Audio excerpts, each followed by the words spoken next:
caso, la norma se subordina para escoltar el verso sin frontera. No inclinó nunca la cabeza ni ante los oropeles del dinero y del poder.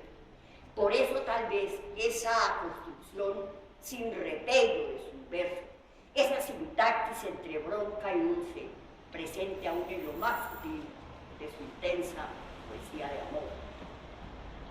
Como les digo, Miguel no tenía formación académica. Es lo único. Él no sabía de dónde venía su poesía, él no sabía a qué tiempo pertenecía. Él no sabía que su poesía venía rodando en el tiempo desde las remotas vanguardias españolas, pasando por los manifiestos surrealistas de André Breton, porque en ese mundo se vivió una transformación total influida por la Revolución Rusa de 1917, el surrealismo, la industrialización del mundo. Por primera vez la máquina fue el protagonista de la fuerza laboral en el campo de trabajo. Surgió la llamada revolución arquitectónica o industrial, los nuevos sindicatos, los nuevos capitales financieros, el nuevo estatus obrero. La plástica se abrió a los monumentos tridimensionales y volumétricos conocidos con el nombre del cubismo de Pablo Picasso y John Black. La literatura parió una criatura desconcertante.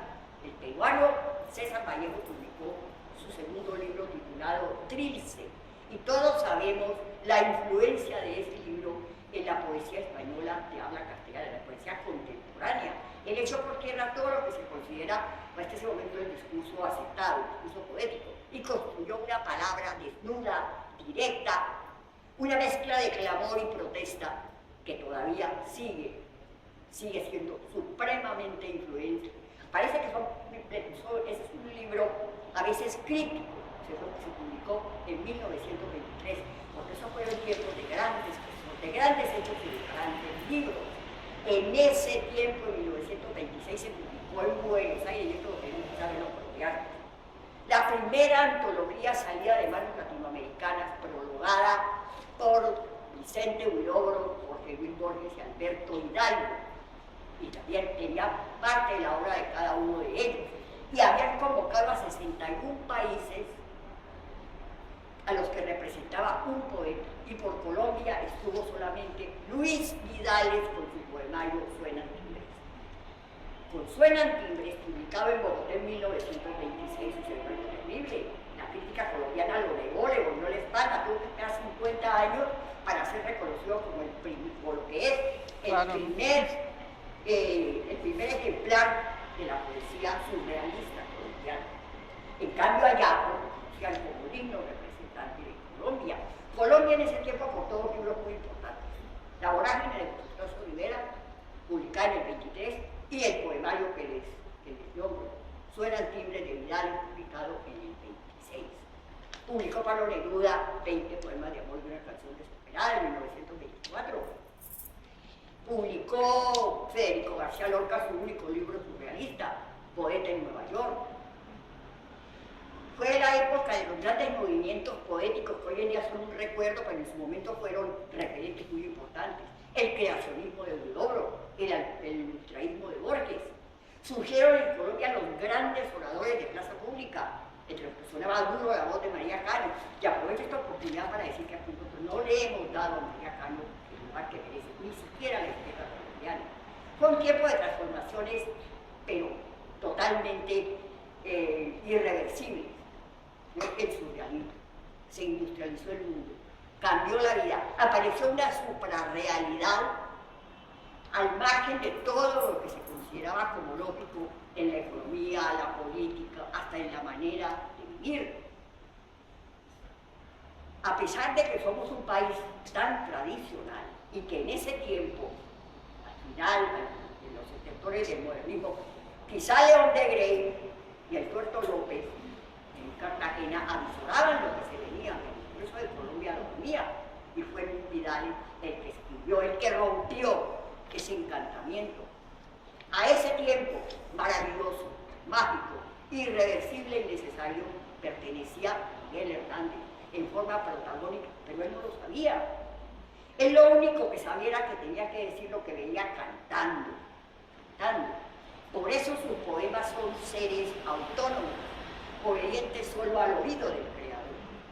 Y sus sonetos, todos sabemos lo que es un soneto, un ángel arisco, una criatura perteneciente a la aristocracia poética.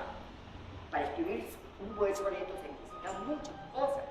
Y los sonetos de Miguel no tienen nada que merecer ante lo mejor que se ha escrito en lengua castellana. Son criaturas que se permiten temblar sin derramarse.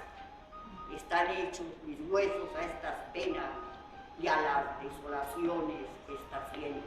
Oigan la música. Pena que vas, desolación que vienes, como el mar de la playa a las arenas. Como el mar de la playa a las arenas, voy en este naufragio de vaivenes, en una noche oscura de sartenes, redondas, torpes, tristes. Nada me salvará de este naufragio, etcétera, etcétera, y se va. La personalidad de Miguel Hernández no daba para más. Era un hombre de una sola pieza, era un hombre y un poeta cabales. Por eso en la dedicatoria que leemos en Viento del Pueblo, dirigida a Vicente Alexandre Selé, escribió: los poetas somos viento del pueblo. Venimos para pasar soplando a través de sus poros. El mundo espera a los poetas con el alma y las orejas tendidas al pie de cada siglo. Con una niñez, una adolescencia, una juventud carente de todo lo que el dinero puede dar, se irguió para cantar como nadie lo había hecho hasta entonces el drama de su patria, avisorando con lucidez todo lo que faltaba por hacer y de qué manera impedían la evolución de España lo matrero de la conducta y la oscuridad del pensamiento. Ya lo dijo, el mundo se salva por el viento que sopla desde todos sus puertos. A más de 70 años de silencio, truena su verbo combativo como expresión de compromiso republicano desde las trincheras y la pólvora del quinto regimiento, diciendo: sangre, sangre por árboles y suelo, sangre por agua, sangre por paredes y un temor de que España se desploma. Y clama su corazón de pájaro, prisionero en un mundo que no entendió jamás. Me quiero distraer de tanta ira. Me da cada mañana, con decisión más firme, la desolada gana de cantar, de llorar y de reír. Eso está, para que me interese, en otros poemas, 1935, 1935. Muchas gracias.